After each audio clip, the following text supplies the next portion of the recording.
Hello, and welcome to Gifted Unleashed, where we talk about the gifted and twice exceptional brain and how it affects our thinking and experience of the world differently. There are a lot of stereotypes and stigma around the term giftedness, and I'm here to challenge those. I'm here to raise awareness and to have a conversation around the topic of what it means to be a gifted and twice exceptional adult.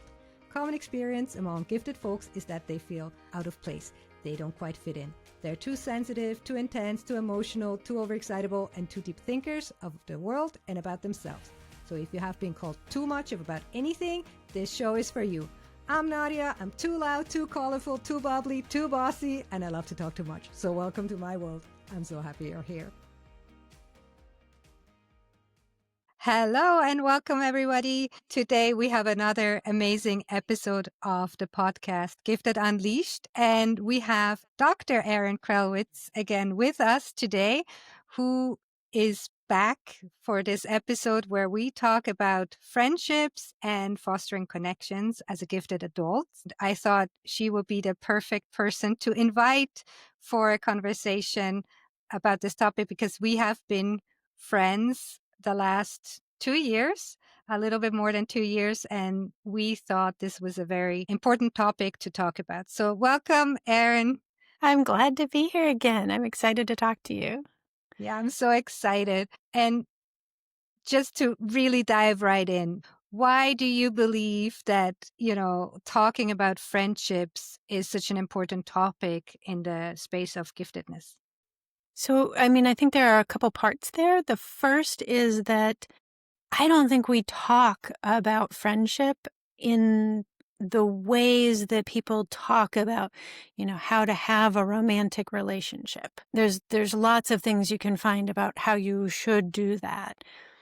Friendship is a little less defined a lot of the time, and a lot of people are left not really knowing where they stand, what's going on, how they should be doing it. And I think that that's true for many people. And then you add giftedness in, and it becomes hard to find people that will effectively mirror you and be able to see all of the complexities that you're bringing into the relationship.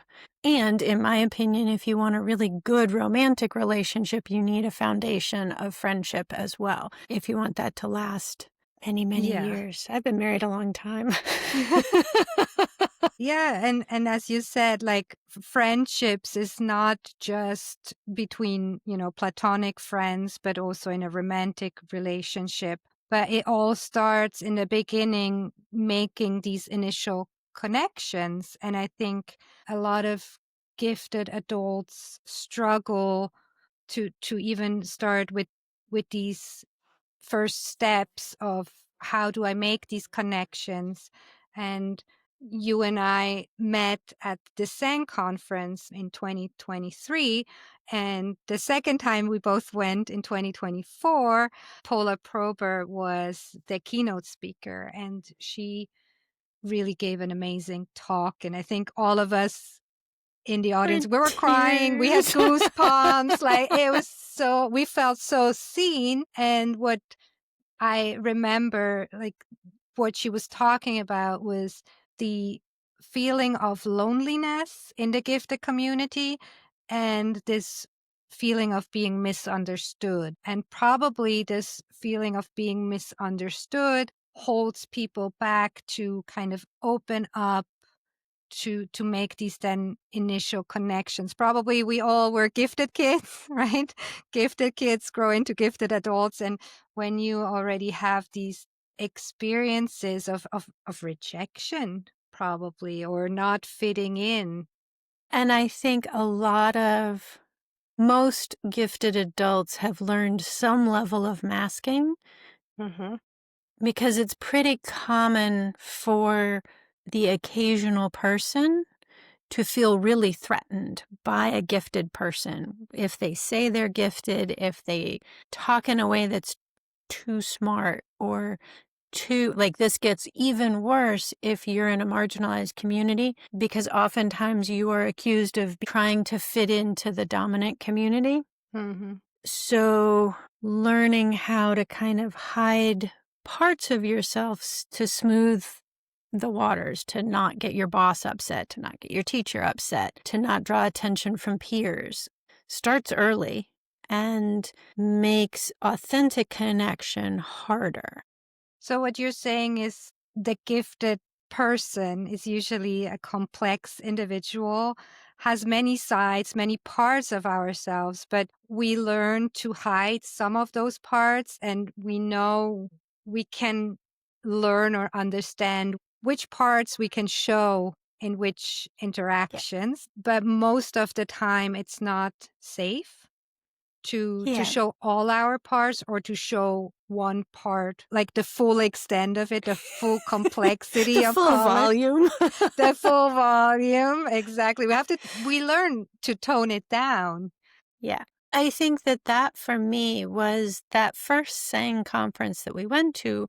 The thing I remember the most, besides meeting you, was that my oldest went with me, and we were suddenly in a place where raising your hand and asking a question at the end of a talk was not just tolerated, but was like encouraged, and people were excited. And it was such a like, oh, I can just be curious. And I was not fully like, I was not all of me at that first conference because I didn't know people and I was like just being a little reserved. By the second one,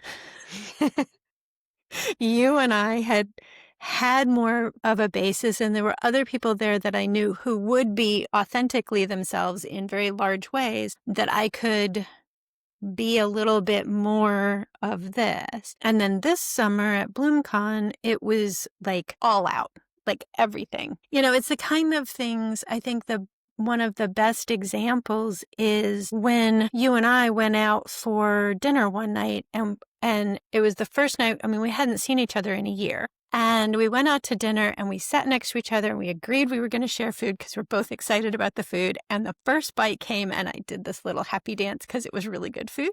And I realized out of the corner of my eye, you were doing the same little happy dance. And in most professional settings, that would not be appropriate.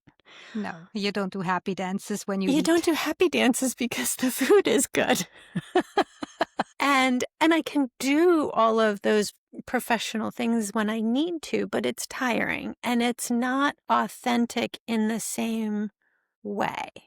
So having friends that accept that I'm going to do those things, that I'm excited and, you know, I went to get my second tattoo ever and I was very excited about it. And you have to sit still for a long time. And so while I was waiting for her to get set up, I had like all of my fidgets. Plus, I was just standing there bouncing, just bouncing because I was very excited and I knew I had to get all of that energy out. And I was there with my partner and my best friend. And they just sort of smiled at me like they know me. They know that I've just got to get that out for a little while because I was going to sit still. And I knew it was a neurodivergent safe space with that tattoo artist. So I could let that all go and not pretend that I could sit still in that moment. I think that's something very interesting that you say, right? That you feel comfortable enough to just be you. And I would even go a step further because you said, and I'm just going to nitpick on the words like the gifted people do. And you say, when it's accepted, all of your parts or these parts of like making a happy dance. And I would even say if it's even celebrated, Yes. I mean, that's ideal, that's I the think. idea. But I think also, like, I have close friends who would never do a happy dance. They just wouldn't.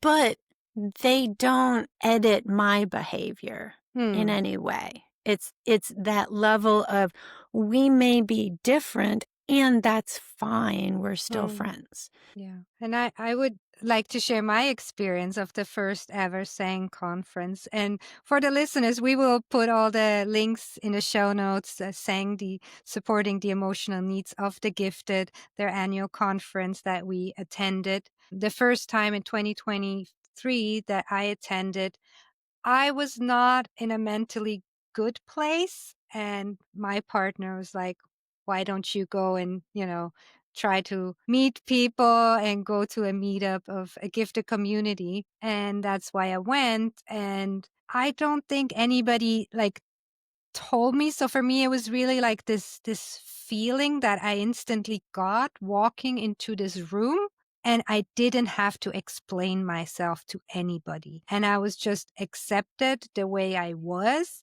And I could show up my giggly self. I could show up my smart self, but I also could show up, there's a lot of people that are way smarter than me. So you can still like ask curious question, and there's no dumb questions. So you can just be all of these things, and you can be, yeah, girly and smart, bubbly and yeah, loving pink. But that is never the question. Are you a serious person? And I think just knowing that other people in this room were also these complex human beings that had so many parts of them. And I'm curious about them and they're curious about me. But I felt at the time there wasn't any judgment. And that was my first ever experience in such a setting. And that was kind of like, very emotional, I must say. I was very emotional the first time I was there. I was like, I didn't know what was going on, but it was very healing.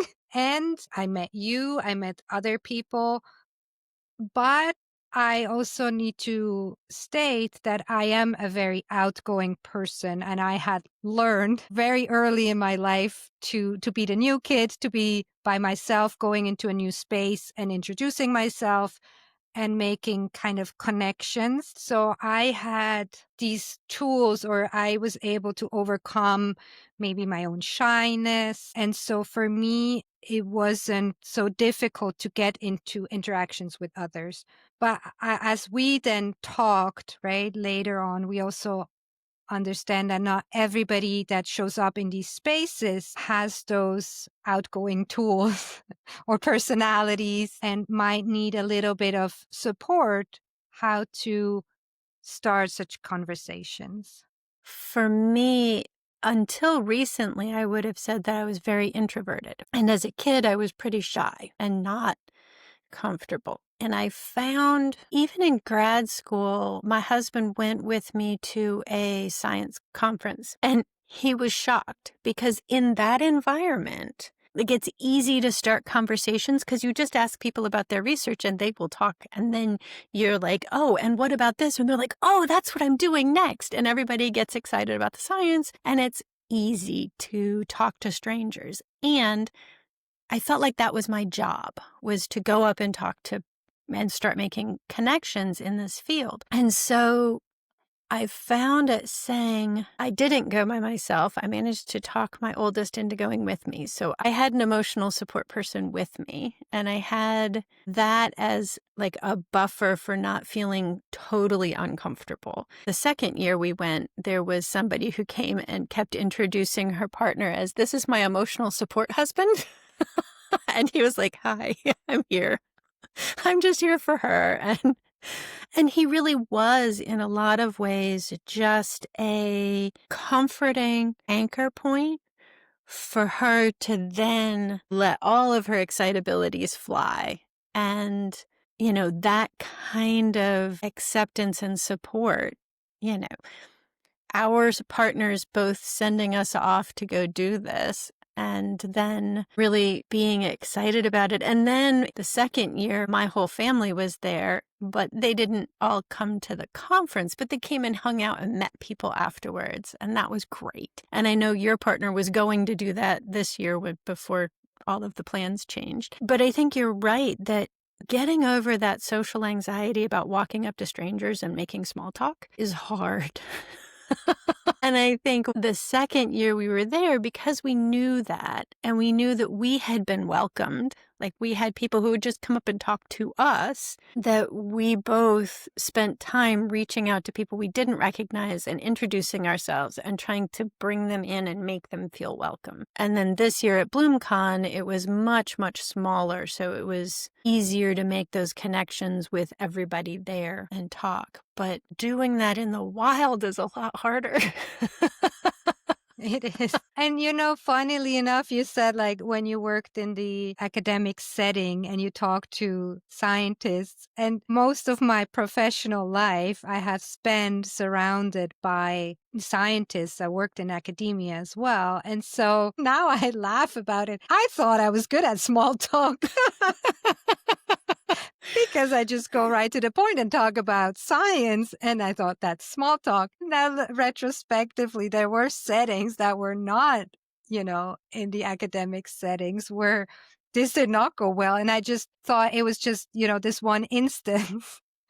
And now I'm like, oh, I was also a little bit lucky in a sense that I chose to work in the academic setting for a reason. And only retrospectively, I'm like, oh, because they're like-minded, kind of similarly wired most of the time. Not all of them, but most of them. Like we tend to agglomerate in Yes. certain Birds of a spaces. feather flock together. Yeah, Yeah, definitely. and that brings me to my next point is also like growing up, watching TV or hearing stories of other girls, young women who had these, friends circle. They had a group of friends that they would hang out with. And I had individual friends, but they would not hang out with each other. And when I tried to bring them together at, like, say, my own birthday party, they would all stay separate and wouldn't really mingle. So I tried to kind of like put them all together, but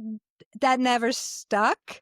So I had all these, and I still have friends that I meet up individually mostly, or, two friends here and there, but it's not one big friend circle. It's more, yeah, I have friends that are more disconnected from each other. And that's also something that later on, looking back, makes more sense. And now most of them are neurodivergent. So through school, I moved schools quite a bit.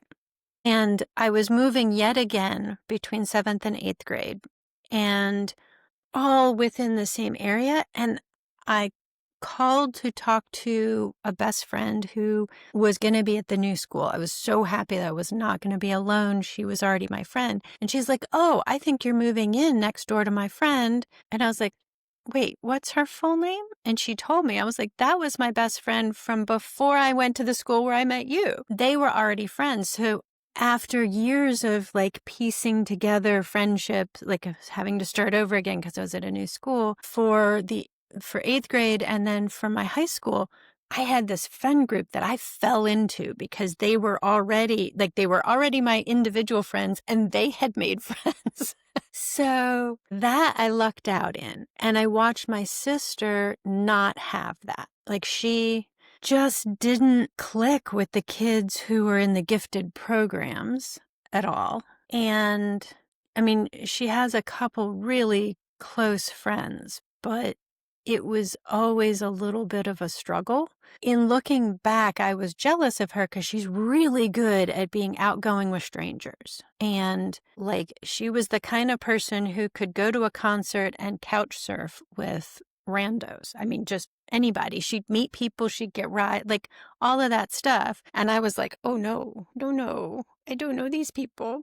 And now I've gotten to a point of comfort in just talking to strangers, people in the grocery store. I had an hour-long discussion with a woman I met at the gym. I was done with my workout. She was waiting for someone. We got talking and she was fascinating. And I think being more comfortable in my own skin, in who I am, has made me care less about what other people think about me. And that makes me much more able to make friends. Oh, I love that. Yes, I can highly agree. And I think also age, for me, it Mhm. was age. So I hit 40 and I'm like, yes, I love this. 40 is the time when you even give less of the Fs. Oh, 50s are better. Oh, okay. I'm looking forward to the Yeah. 50s. Yeah. But I remember even being 30 of like, I don't want to be 20 again. Like people, they're crying over their youth or I wish, I had all of the knowledge I have now when I was younger, of telling my younger self. But yeah, that's life. Like you learn and Yeah. you get older and wiser, and it makes you stronger. And the self-confidence is real of like, yeah, I don't need to, make my hair and makeup to go to the grocery stores like I Yeah. used to. That was actually an experience I had in high school that was really useful because I was worried.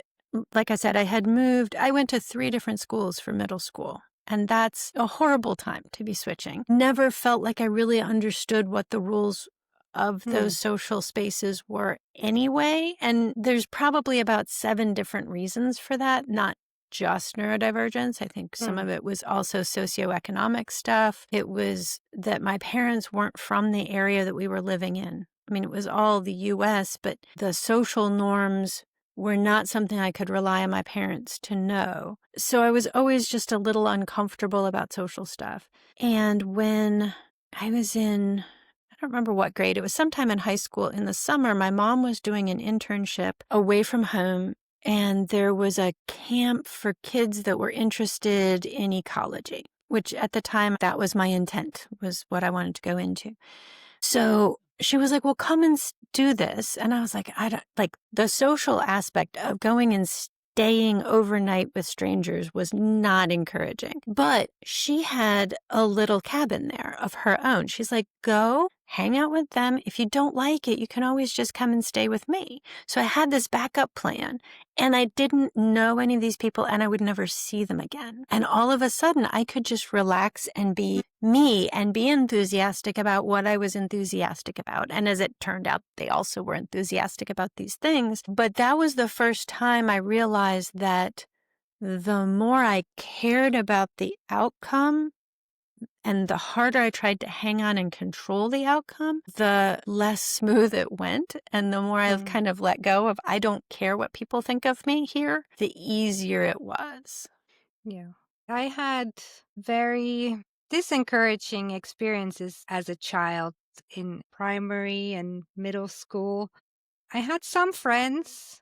I mean, primary school, okay, middle school, when I was like between 12 and 16, I wanted to be part, of the cool kids club.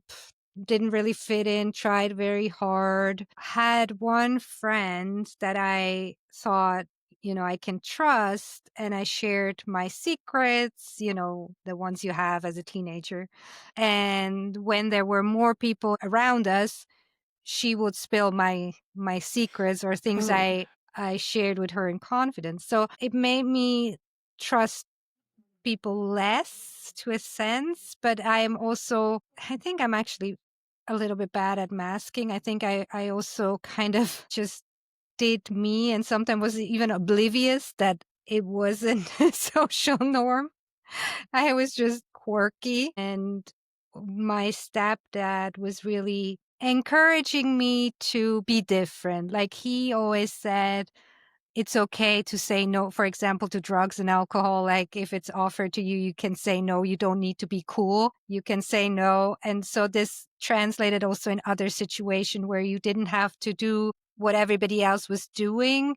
You could say no and be an outsider and still be cool. Like this is what I got taught. And so I kind of embraced a little bit being a rebel, but it wasn't until maybe 16 when it was, so our school system is a little bit different, but when you want to go to university at 16, you take a different track and you get reshuffled again with the people you're in school. And again, those are then the kids with the best or better grades to go to university. And those were the friendships that to this day I still have. But the ones I made prior, I'm not in contact with anybody from that time period.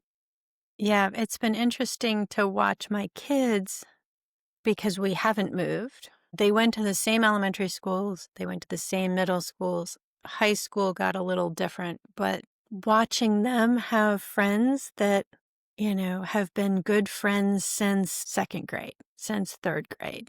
And even though they're at different schools, they're still tight with those friends has been just a really different experience than what I Hmm. had.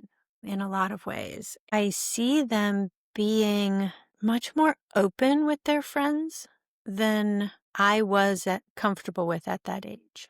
I think talking more broadly, finding friendships that span different parts of you is a little bit harder when you have very disparate interests. So, like, I have three really, really close friends, all gifted, all neurodivergent, no doubt about that. But I like to sew, and none of them sew. One of them does some crafting, but not not a lot. So that's not a part that I can, like, they appreciate it. They're like, "Oh, did you make that?" But it's not somebody I can geek out with about that. And then when I'm in a sewing space, I sort of feel like, I don't know, I always feel a little like I'm not really being myself there.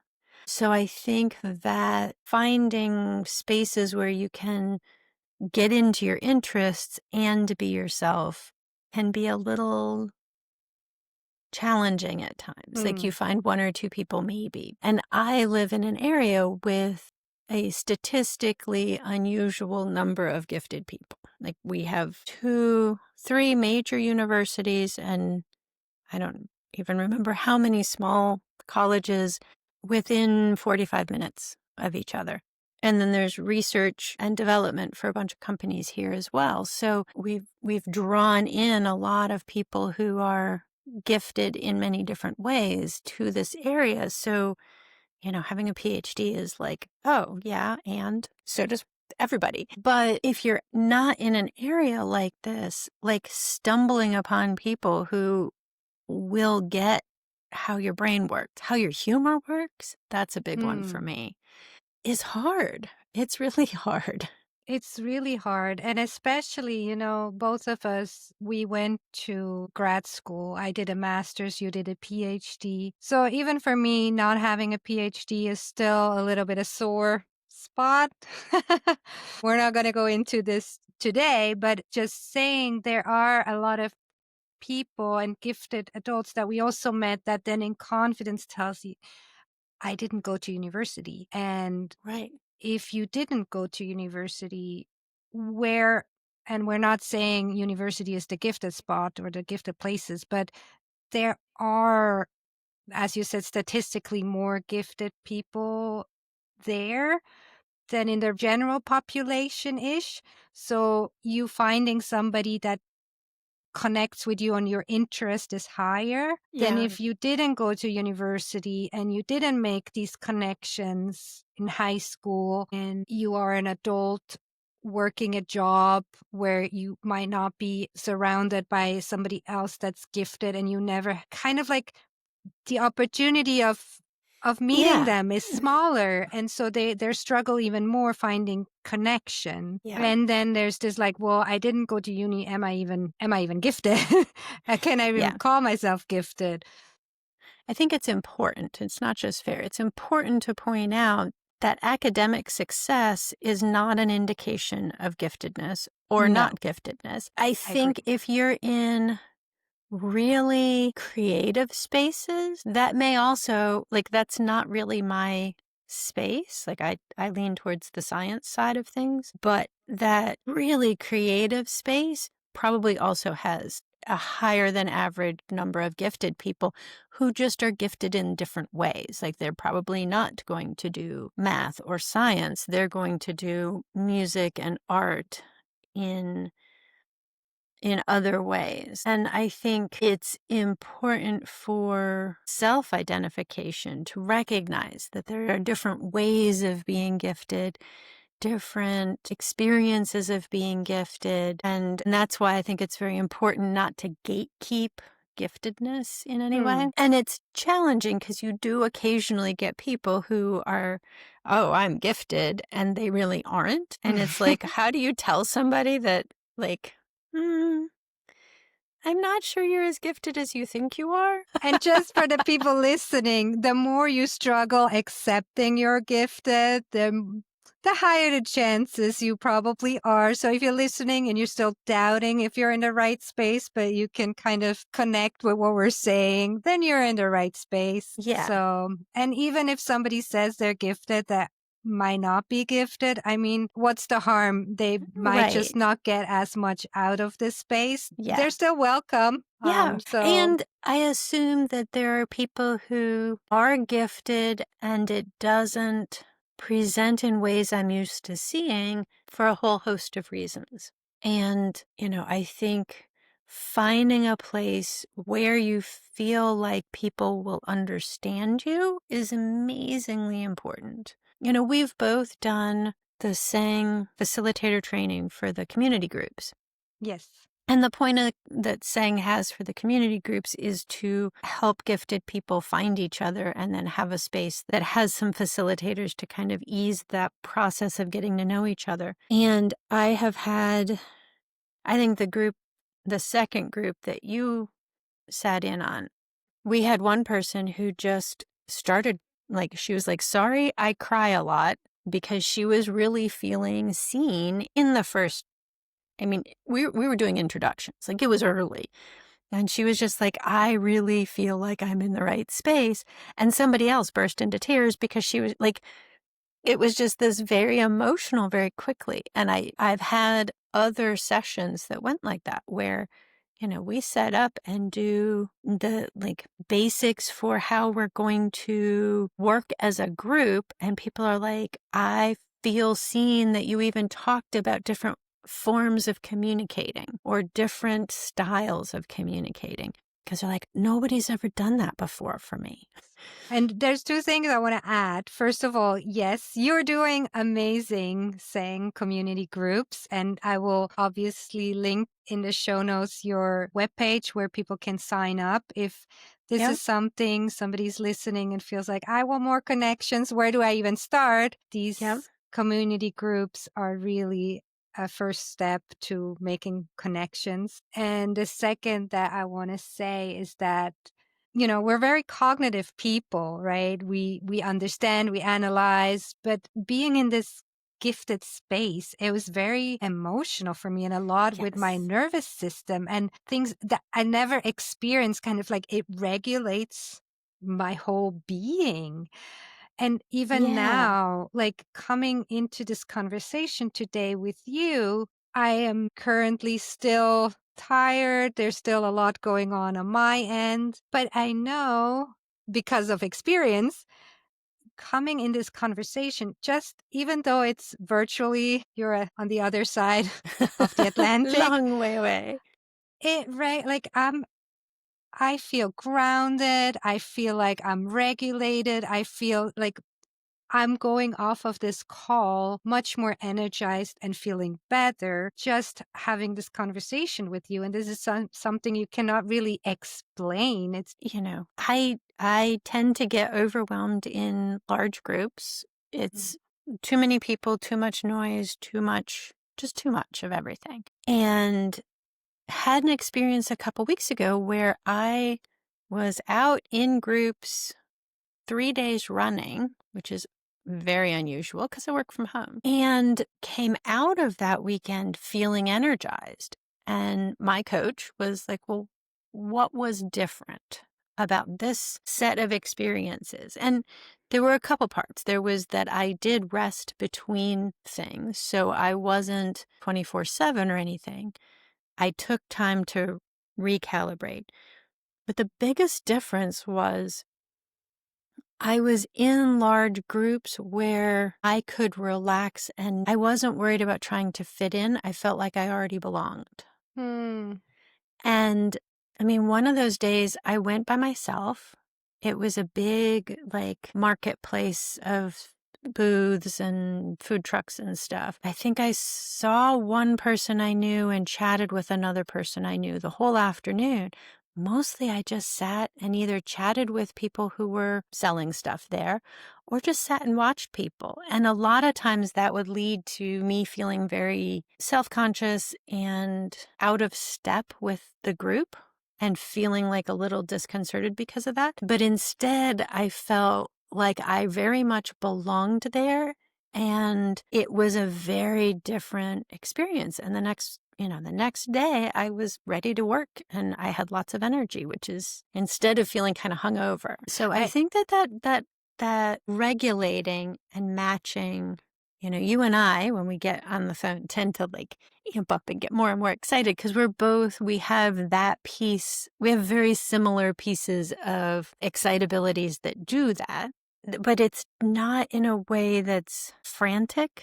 It's very, it's very expressive, but comfortable, if that makes For sense. us. For us, yes. Other people may be like, oh, that's a whole lot. I don't need all of that in my life. And what you're saying is, yeah, it resonates. And I also want to add, I think on this journey of my, gifted discovery that started, 5.5 years ago, I learned so much about myself.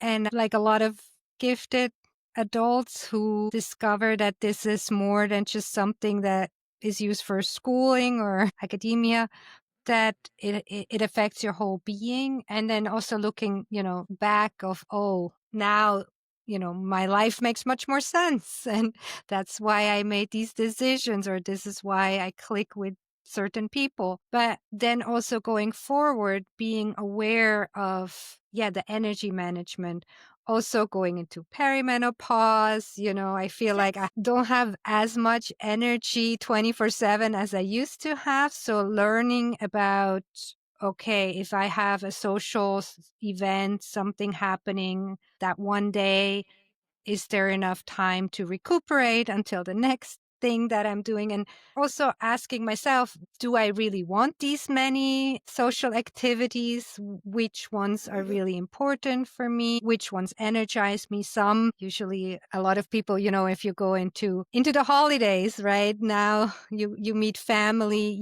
some family members and topics can be triggering. How do you manage? So self-management, energy management, like yoga was a game changer for me. So I learned more techniques for myself, but also in relation to other people. Like, yeah, you and I you have like having this mirroring and having these energies fly. I wouldn't say sparks flying, but like there's an exchange of energies, and that kind of is also healing, exhilarating. But I learn a lot about myself through my relationship and friendship with you. Yes. And I think recognizing that I have friendships where I don't think about what I'm going to text somebody, I just send the text. And it might include some very large words or some really random information or any of those things. Then when I go to text somebody new that I don't know, all of a sudden I'm recognizing that, do I want to edit this or not? And doing that intentionally instead of sort of reactively has made a big difference. I think we mentioned before the being able to share humor. So having friends that I can joke about something with, Greek mythology references and they don't like look at me funny or make puns or like, I don't know if you've seen the lists of like there's the standard love languages, and then there's ones that people have written up for neurodivergent folks. And Ooh, no, oh please yes, share. one of them is, here, I found this article I think you would be interested in. Oh, isn't that what they call pebbling? Well, pebbling, I would qualify pebbling as smaller. Like there's like, I will do research for you, or I know this is your topic of interest and here's something you might be interested in. Mm-hmm. I think of pebbling more in terms of like memes, short posts, things like Okay. that are like, here's something funny. I'm thinking about you. I do that also. Yeah, the articles are then just a Yeah. bigger rock. It is. Well, but I've also offered to a friend who was just feeling very overwhelmed about something, but not one to make a decision without doing thorough research. I was like, I have time. This isn't hard for me. Why don't I do the research and summarize it? I will give you citations if you need them, but let me And a summarize. regression analysis. I did not do the regression analysis because I avoid statistics whenever possible. But I did offer her like all of that information in a way that allowed, like in the same way that I was taught to bring casseroles to people when they're having a rough time. Oh, It's like, you need help here. this I can do. Yeah. And what was some of the other ones on that list? Parallel play, just Mhm. sitting and being near someone while you do your own thing without the expectation that they need to participate. I think might have also been in there something about like doing errands and household stuff like next to each other or with each other so that you had time together with low angst. We're not trying to like have the best time ever. We're like, yeah, we're just gonna, Hang out. I got to go run this errand. And I have found that those moments are really solidify friendships. Like I have some friends that were part of a group. We were all online together through COVID. And I didn't know all of them very well before that, but we were kind of providing weekly support because it was a weird time. And since then, some of those friendships have really gotten a lot deeper because I will do things like throw in the text. I have to go shopping for clothes, which I hate doing. Does anybody have an afternoon free this week?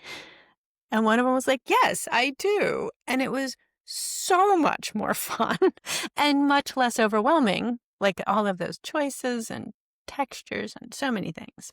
And Yeah. I think that being vulnerable, saying, I could use help with this, or I could use company while I do this. Is anybody on board? Really helps add to that foundation that a friendship is built on.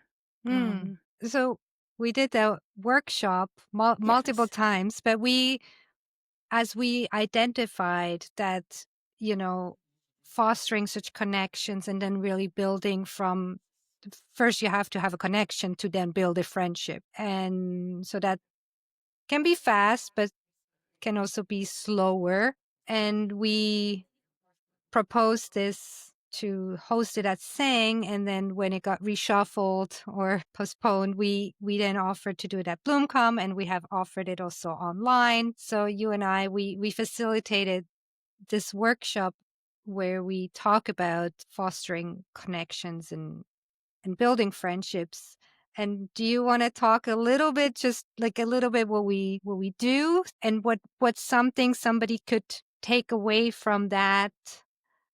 I think the thing to me that is the biggest takeaway for individuals, like I hope people meet each other when they come to these things so that, they can be like, we met at that thing. So I hope that that happens.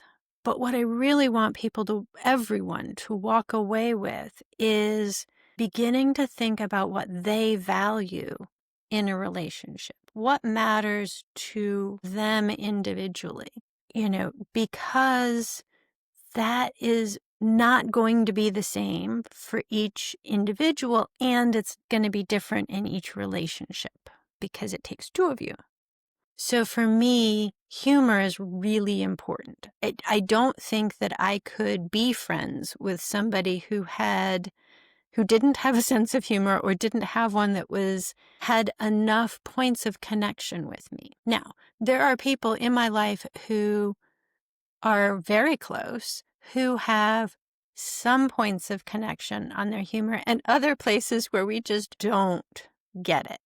Like the other person is like, I don't see why this is funny. And I'm like rolling. So it doesn't have to be a perfect connection, but I need that sense of humor and I need a sense of play, which is in my mind tied into the humor, but a willingness to play with ideas, play with toys. Like I like Legos and puzzles and I like wordplay and it's more of a mindset for me than just, a specific example, but that ability to play is very important to me.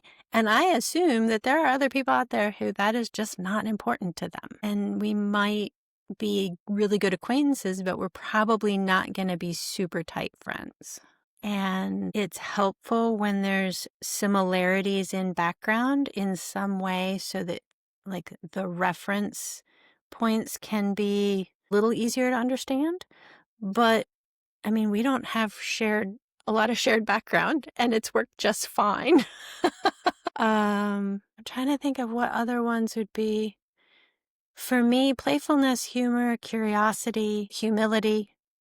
I really don't do well with people who are truly prideful. Like, I think, and that's one that I want to be real careful with because being called arrogant is pretty common for gifted people and often inaccurate. And a lot of the people who are being called arrogant are actually have a pretty humble view of themselves. Mm.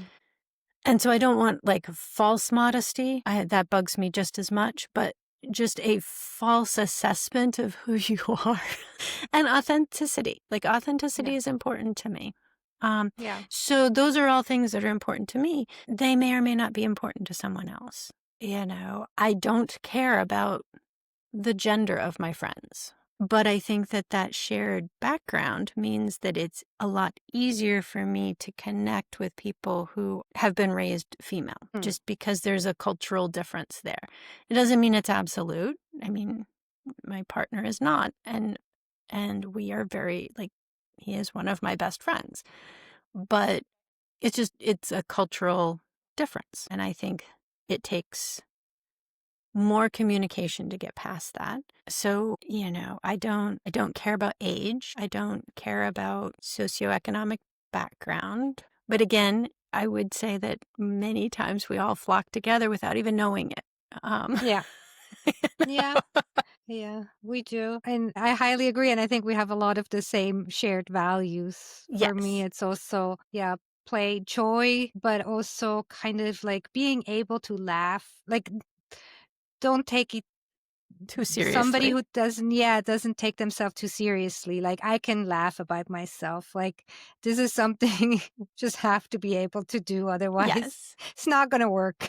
No. And I know, like, yeah, I laugh about myself. But yeah, sharing laughter is, Yep. I guess, a big bond and the humor. But that's also something, as you said, like really reflecting what is important. For me, for example, it's not important that I get to be in the physical same space as my friends like you, right? You're across the pond, but we meet virtually. We meet once a year, hopefully next time again. Yeah. Um, but there are people that value, having a very regular connection. For me, it's kind of like I have friends that I see like a couple of times a year. And when we meet, it's like no time has passed and we spend a Yeah. few hours together and then we don't see and hear each other for a while and then we just reconnect because Yeah. everybody's busy. And so not having this pressure of I need to check in with you every single week so that the friendship doesn't die out. But that is for me how I like my friendship. Yeah. But as you said, it's very important for people to really hone in what is important before they go and start making these connections. But yeah, I was going to say, I think having that sense not only works well for friendships, but also works well for romantic relationships. Like having an idea of what matters to you in the people in your life and what are non negotiables. Like you will not accept XYZ. These are things that you prefer, and these are things that you just don't, whatever, it's fine. I'm smiling because I also there's another point, like not being so literal. And I have gotten this tip from my mentor who told me, also in a romantic relationship, we have high standards for ourselves. It might not be 100% perfect match. If you are 80% matching, that is okay. And I'm telling you this because there was this instance, and I'm sharing this publicly because I also like my partner and I, we laugh about it because I told him later on. So basically, my partner and I, we had a conversation where I was looking outside the window, looking at the stars. It was night. And I said to him, the universe is so fascinating, like the size. And I just made that statement. And he just passing was like, oh, I don't care so much about the universe or something like that. And I was like, what? What? What did you just say? And I was like, do I have to rethink my whole relationship with this person because he doesn't find the universe fascinating? And so, like, yeah, I think like, we had a conversation. I think he's still fascinated about parts of the universe, but just saying that just one statement from one person shouldn't be the reason why you question the whole friendship. That's just also Yes. something to add I here. think having space for forgiveness, for saying, Imperfection. well, none of us are perfect. I am not Oh, going to remember your birthday. I am not. oh, I barely remember my own birthday. It's not going to happen. And I apologize up front if that's important to you, but I, yeah. I'm going to I miss will think that. about your birthday, but I won't text you that day because I have ADHD. So I will text you probably 3 days later, even though I thought about your birthday all day long. I So, have had it on my calendar where I thought all week, missed the day because I forgot not that I forgot that that day was their birthday. I forgot what day that was. Like, I was mm, like, oh, I thought today was Saturday and it's Sunday. Yeah. yeah. And I think that that's like where I really emphasize the values instead of the details. So, Mm, like, that idea about like being fascinated with the galaxy is really about being curious, mm, thinking about things. And you want somebody who is curious enough to be interested in stuff, in learning stuff. And maybe that's not the universe, maybe it's something else. And I think that that's where the whole idea of looking at values instead of characteristics, I guess, yes. is kind of where I would say that helps that. And it lets you take a step back and look at a relationship, friendship, romantic, whatever kind of relationship, family relationships, and say, these are the things that matter to me. These are things that I am not okay with. And our interactions are like, first off, I need to look at that and say, I don't like how this feels. I am not getting these needs met and these boundaries are getting trampled on. So I need to act on those boundaries and say, I am not willing to be around somebody who does Mm, this. If you continue to do this, I'm going to pull back on this friendship or this mm, relationship. And again, those are very individual. mm, I have a friend that I just know she'll probably be late. I know she loves me. She loves me dearly. She's not good at being on time. And that's fine. I just plan that in. It's not personal. mm.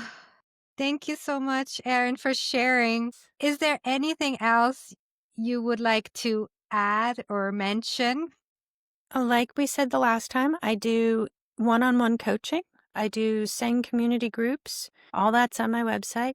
And I'll point out that Sang does a variety of community groups. So if English isn't your first language, they are working on adding other languages into that. Because sometimes, even if you speak English, it can be easier to talk about some of that stuff in a language you're more comfortable with. I saw they have a Spanish group going. Hmm. Yeah. And I know that there's people talking about German and Russian and Mandarin, I think. Oh, I've heard different people talking about we have to have a co-facilitator to yes. do this. And so they have to find somebody who is a trained co-facilitator who's also fluent in that language. So if you're Um, listening and interested in a saying group, yes. participate, see if you like it, and if you speak a second language, see if you can Yes. bring it into your native language as well. Yes, they are really looking to do that as Mm. much as possible because giftedness is not just in the English English speaking. language by a long shot. Oh man, I think about some of the places that I have been and my sister has been where people know multiple languages and are not literate, but they speak like 3, 4 languages. And I'm like, Mm, yeah, I have to write everything down because I can't remember in one language. yeah. So I don't want to, I want to be very clear about that. And then the other part that I really want people to take away from this conversation is that the percentage of people who are gifted is small. It makes it harder to find. There are still an inordinate, like, it's a lot of people in the world. And we now have technology that makes it possible to be friends with, not just like online, I don't know. You can be friends with people all around the world and find your tribe of people wherever. And I think that that's daunting and really encouraging at the same time. Thank you for sharing. And these community groups are a first step in. I think especially gifted people who are listening, if it resonates, if you feel, this loneliness, join. What I also would like to encourage people is to start being vulnerable if you feel safe in this type of space. And I've seen in my environment, if people start being more vulnerable around themselves, that other people start to open up more too. But again, I mean, yes, we say that go and start friendships over the internet, but also be cautious, Be right? I mean, careful, be be safe. careful, be safe. It's still the internet and there's still Yes. a lot of things. Plenty of creeps out there. Yes. And people taking advantage of people who are being vulnerable. The other thing that I would point out as somebody who's a little bit more on the introverted side, one of the tricks that has gotten me over the hump of going up and talking to people is that other introverted people are usually so happy that you will talk to them and start the conversation that you're off the hook for doing it well. If you start it, they're like, yes, now I have somebody I can talk to at this, and coming up with like 3 basic questions that you can ask anybody. Like, do you have any pets? Do you want pets? Like, people will talk about their pets. It's like asking a scientist about their research. People have opinions about pets. And if they don't have a pet, you can ask them, what's the strangest pet you've ever known somebody to have? It doesn't even have to be about them. And it just gets the ball rolling. And Or if you can choose any pet, which one would you right? have? What would you Ooh. choose? Those kinds of starting questions to have in your back pocket that you can pull out instead of like, so the weather. When you talked about pets, I was like, I don't have pets, but I would love to talk about fidget spinners. Like maybe that's another good topic. And today I have this one. This one. Yes, we have the matching ones. We have the matching ones. So see, she if you has start... pink because she likes her pink, and mine is purple, and you can probably guess that I like purple. So yeah, and if you start talking about fidget spinner and the person isn't too weirded out, then you probably already made a connection. Exactly. Yes. No, I think, having a couple of those things is a good place to start with these things. And just accept that most people you meet are not going to be your forever best friend. That doesn't mean that they're not interesting and don't know things that you don't know. I think being curious is the other thing that really helps me is like, well, what do you do? What does that mean? Like, what do you actually do day to day? Yeah, you said something very important, that friends or people can come into your life for a certain amount of time and they don't need to be there forever. And it's also okay to welcome new people in and to let others go. So if it feels good. Having those friendships that ebb and flow in and out, that's also fine. Thank you so much, Erin, for being here. I will link all what you mentioned and we've mentioned in the conversation in the show notes. So thank you so much for being here. And thank you for the listeners to listen. I'm so glad to do this. Yeah. And if this episode was helpful or inspiring, so please like and subscribe. And I see you next time. Bye. Bye-bye. I hope you enjoyed this episode and you learned something new. And if you did, please like, subscribe, and leave a review. And if you feel like somebody else that you know could profit from this, please send them a link to this show. And if you want to learn more, you find everything at giftedunleashed.com. And you can also subscribe to the newsletter there, so you will always be up to date for new things that are coming. And all the information that we mentioned today will be on the show notes for the episode, so everything is right there for you. And with that said, I wish you a wonderful day and I see you next time. Bye.